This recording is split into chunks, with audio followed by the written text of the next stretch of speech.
They say genius always leaves a trace, but sometimes that trace gets scrubbed away before anyone even notices it was there. It was 2:17 a.m. on the 49th floor of Vanguard Analytics, a towering glass and steel monolith in the heart of Manhattan. The building slept. The code didn't.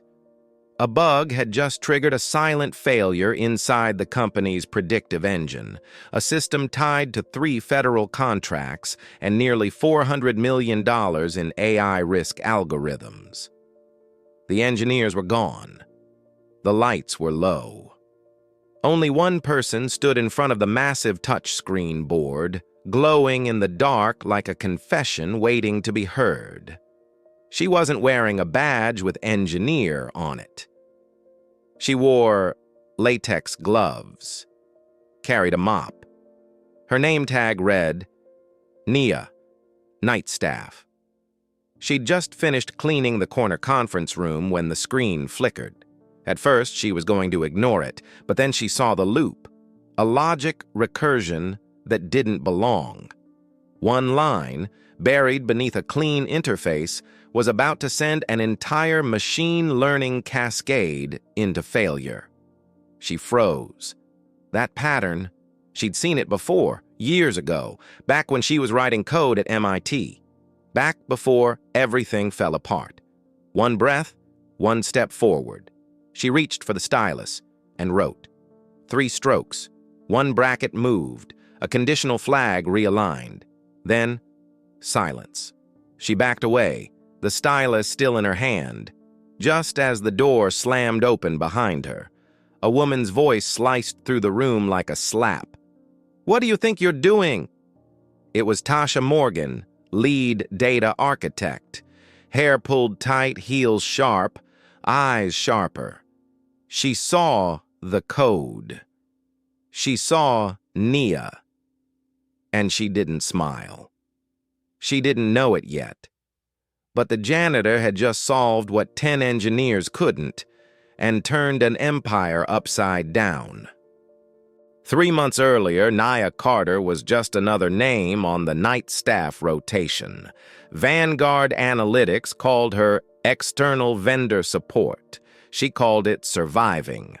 Her days started at 8 p.m. and ended around 4:30 a.m., long before the suits showed up with cold brew and louder opinions.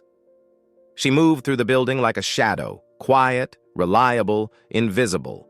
Bathrooms, hallways, conference rooms, always spotless, but no one ever asked what she saw while she cleaned, like the code left up on touch screen walls after late-night meetings, the scribbled formulas on whiteboards, the broken logic in flowcharts that even senior devs didn't seem to notice. Nia never said a word, but she saw everything. What they didn't know, what they didn't care to know, was that Nia had once been one of them. MIT class of 2021, full ride, computer science. She wrote her first neural net in high school and got published at 19. But life didn't ask if she was talented when her father's heart condition flared up. Medical bills came faster than financial aid. And when the VA paperwork stalled, she had a choice. Keep coding or keep her dad alive.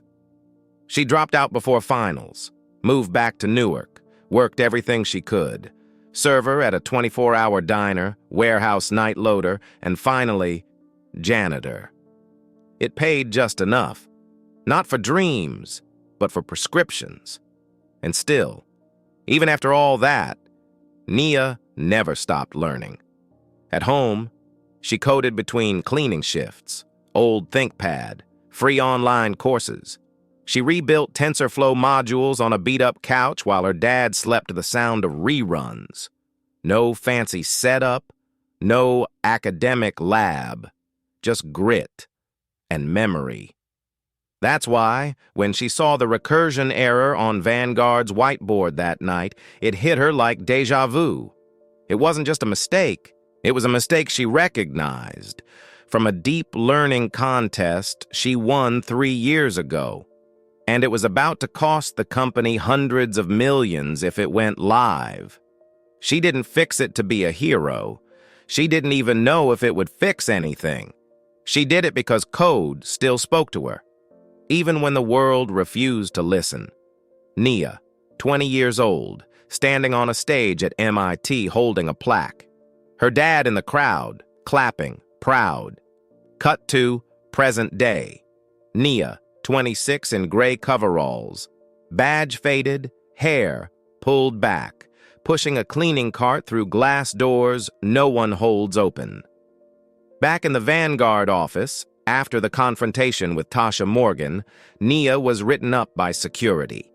Tasha filed a report for unauthorized interference with proprietary data. No questions asked, no space for explanations, just a cold escort to the staff locker room and the silent message, "Know your place." But Nia wasn't angry. Not yet. That night she went home and pulled out her old notebook, the one she hadn't touched in over a year. She turned to a blank page, took a breath, and rewrote the code. Every single line. She didn't know it yet, but that notebook was about to bring the entire company to its knees. The next evening, Vanguard Analytics looked the same. Towering steel, frosted glass, a fortress of innovation, or so it claimed. But for Nia, it felt different. Not because of what she'd done, but because of what they'd erased. The whiteboard on the 49th floor, the one she'd quietly corrected, was clean now. Sterile. Untouched. Just like they wanted it. Nia hadn't told anyone what happened. Not even Luis, the only person on the night crew who looked her in the eyes like she mattered. But something gnawed at her. Not regret, not guilt. Something deeper. A warning her gut couldn't shake. She clocked in like always. ID badge beeped. Doors opened. And then, at 2:04 a.m., her world split open. Security called her down to the main floor. Said she needed to sign something. Routine. So she went. But waiting for her in the operations room was not routine. Tasha Morgan, clipboard in hand, arms crossed, flanked by 2 junior techs and a security officer who wouldn't meet Nia's eyes. "Miss Carter," Tasha began, her tone clipped and cold. "I believe you know why you're here." Nia glanced around. "No, ma'am. I was told this was a... Spare me the performance." She turned the clipboard toward Nia. A write-up. Formal. Bold. Unauthorized system interaction, tampering with proprietary materials, breach of protocol. "But I didn't touch any..." Tasha's voice rose, slicing clean. "Do you know how dangerous it is to insert untested code into a protected model? Do you understand the legal risk, the financial exposure?" Nia blinked, stunned. I was just... Cleaning?" Tasha spat. "Exactly. So stay in your lane." One of the interns chuckled. The sound echoed like a slap. "I saw the surveillance footage," Tasha continued. "You picked up the stylus, approached the board, and wrote something you had no business touching." "I was trying to help," Nia said, voice tight. "There was a logic trap." "Oh, a logic trap," Tasha mocked. "Wow. From the janitor. I'm sure the board will be thrilled to know their security layer was saved by Pine Sol and intuition." Another chuckle. This time from the guard. Nia felt heat in her face. Shame burned beneath her skin, but not from guilt. From being dismissed. From being reduced to a punchline. Tasha signed the form. Slid it toward her. "You're not fired yet. But one more incident like this and you will be." She leaned in closer. Low, venomous. "You don't belong in our world." Don't forget that. Nia didn't speak, didn't cry, didn't flinch. She signed the form, walked back to the elevator, And with every floor that passed beneath her feet, one truth echoed louder than the rest. They didn't fear her mistake. They feared her being right. Back in the locker room, Nia sat alone. Her hands still smelled like ammonia and polish. She unzipped her bag, pulled out her notebook, flipped to the correction she'd written the night before. She stared at it for a long time, not to question it, but to remember it. Every bracket, every line, every solution they refused to see. She wasn't angry because they humiliated her. She was angry because she knew they'd keep failing, and next time it might cost someone else everything. But this time, she wouldn't just walk away. This time, she'd leave proof, and someone would see it. Nia didn't scream. She didn't rant in some company Slack. She didn't go viral with a TikTok sob story. She just watched. Watched how the engineers filed in every morning, gripping iced lattes like armor. Watched the monitors flicker with lines of half-working code. Watched Tasha Morgan walk the halls like a queen allergic to criticism. And then, Nia started writing. Not just one correction, not just a few variables. She rewrote the entire model, line by line, from memory. At night, while the rest of the world slept, she filled pages in her worn black notebook. She called it echologic, her own tool, her own eyes, built to detect silent system decay in predictive models. It wasn't just a fix. It was a warning system. The kind that would have caught the bug Vanguard was still chasing. Weeks later, millions lost in runtime inefficiency, one client already pulling out. She heard the whispers, the finance floor in a panic, a lead developer reassigned, the CTO's schedule locked down, meetings blacked out. But nobody asked the janitor what she knew. Luis Ramirez leaned against the break room doorway, watching Nia scribble furiously on a printout from the recycling bin. "Do you always bring homework to work?" he asked. She looked up, startled, then smirked. "This is more like disaster prevention." Luis stepped closer, curious. "What are you working on?" Nia hesitated. No one ever asked that. She flipped the page, showed him the diagram. "This is the error loop they've been trying to trace, but they're looking in the wrong layer. The recursion's nested under a soft conditional. See this logic gate?" Luis blinked. That's not in the official documentation." She nodded. "I know. That's why they can't find it." Luis stared at her, not like she was crazy, but like she belonged. "You wrote this?" "From memory," Nia said quietly. Luis pulled up a chair. "You reverse-engineered an enterprise-level algorithm between cleaning shifts?" "I don't sleep much," she said, half joking. "You shouldn't be pushing a mop. You should be running diagnostics."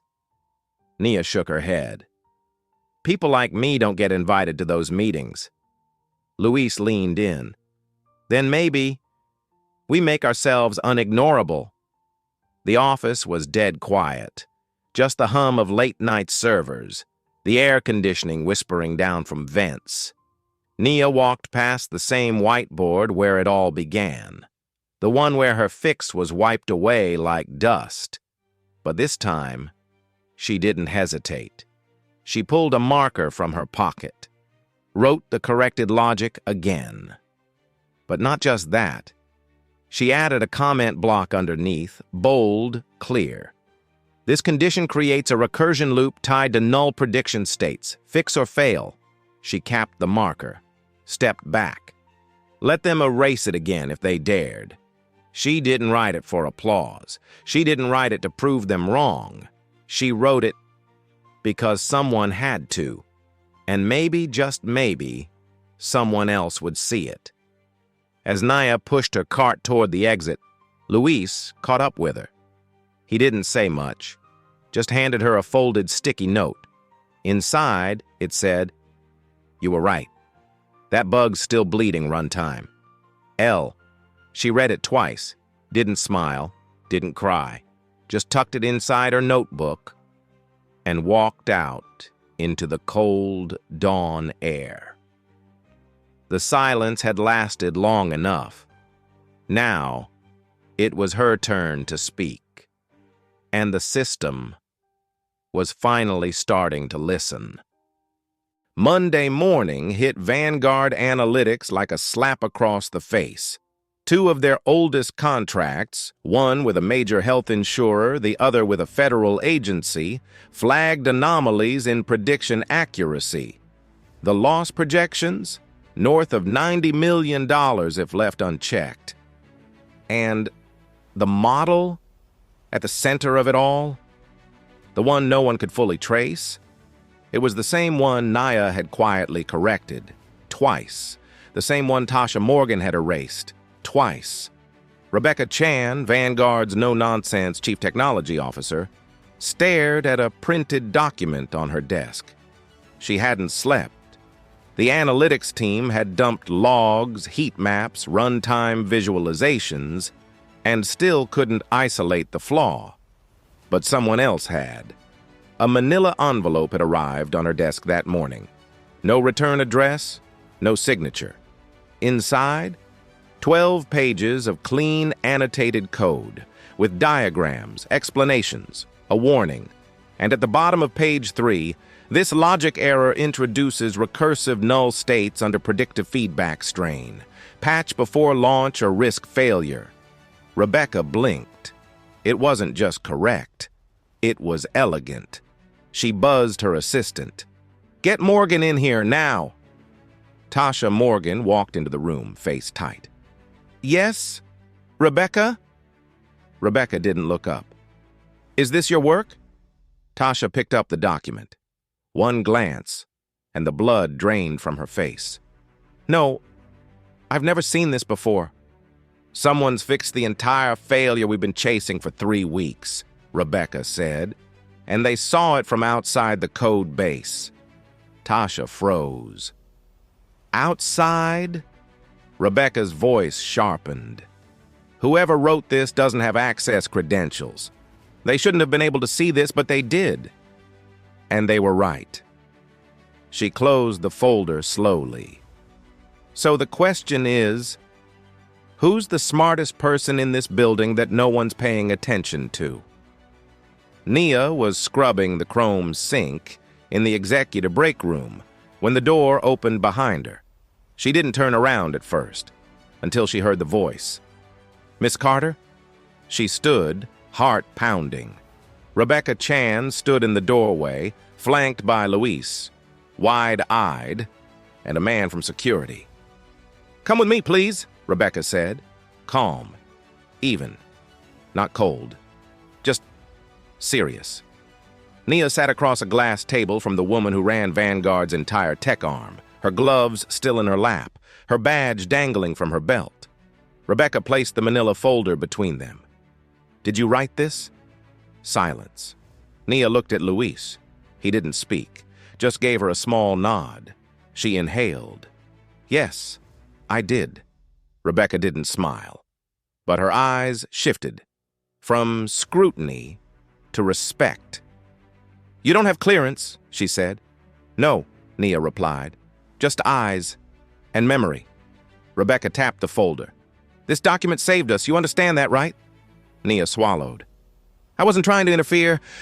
I just saw it." Rebecca leaned forward. "Well, now I see you." Executives shuffled in, some confused, some annoyed, until the CTO took the stage. Rebecca Chan cleared her throat. "I'd like to introduce someone. You've seen her before. Maybe you ignored her. Maybe you never even learned her name." She turned toward the side entrance, and Nia Carter walked out. No mop, no gloves, just a navy blouse, slacks, and a quiet, deadly calm. "This is the woman who caught what the rest of us missed," Rebecca said. "She wrote the logic correction that prevented a cascading failure across 3 of our highest risk systems." The room was silent. Nia didn't speak. She didn't need to. In 48 hours, her world flipped. Tasha was reassigned pending investigation, and Nia Carter, night janitor, was offered a full-time role in Vanguard's diagnostic engineering team, entry-level in title only.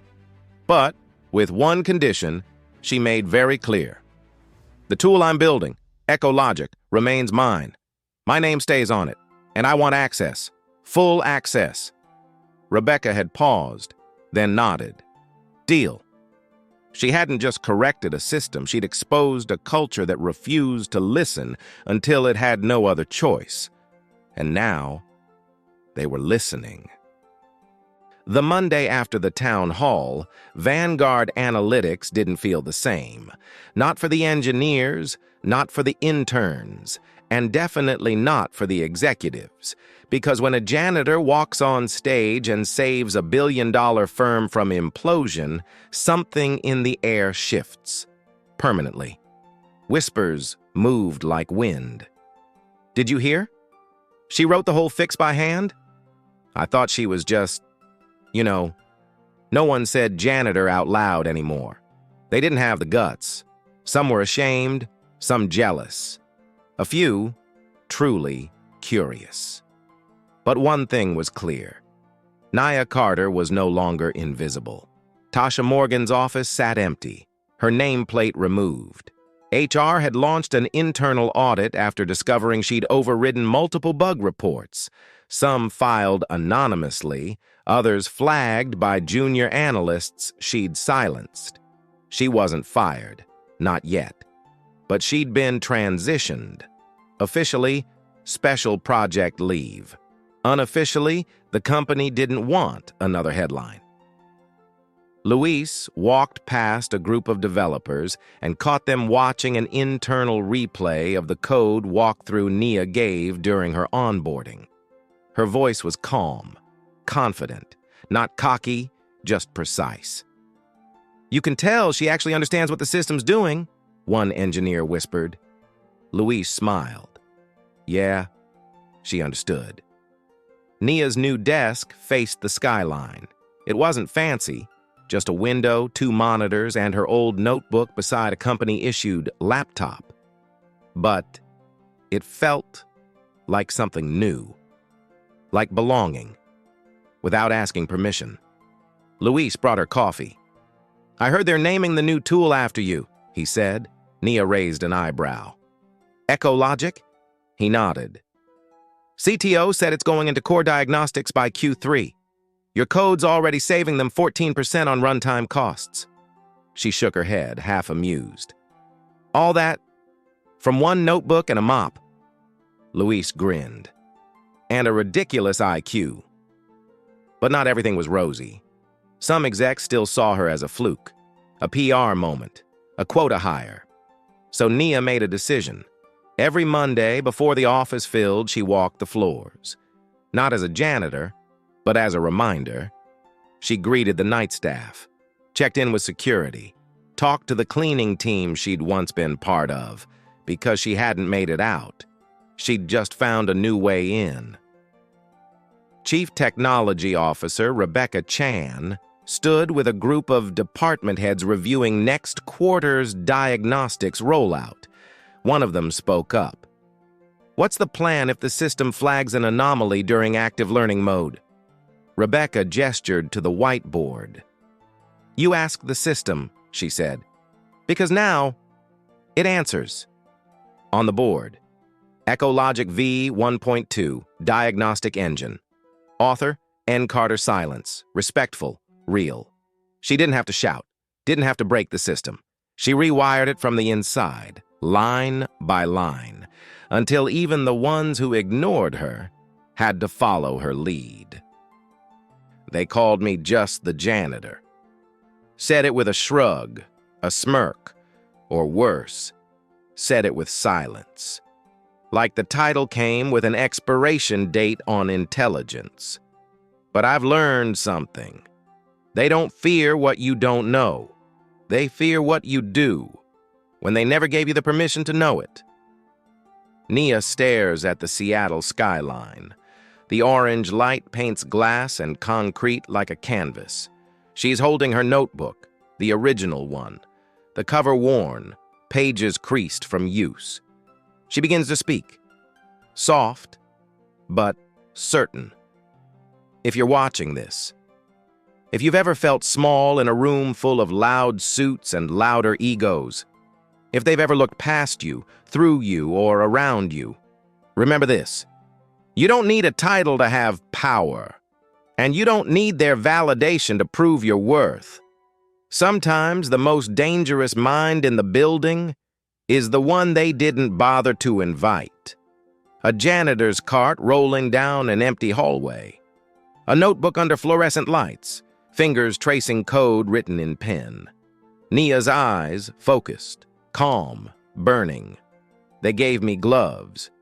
I used them to protect my hands, while building something they couldn't. They gave me keys. I used them to unlock doors and rewrite systems behind them. She's been invited to mentor Vanguard's new Diversity Tech Fellowship. A group of young black and brown interns sit quietly, hanging on to every word. You don't owe anyone your silence. You don't have to wait for the perfect moment.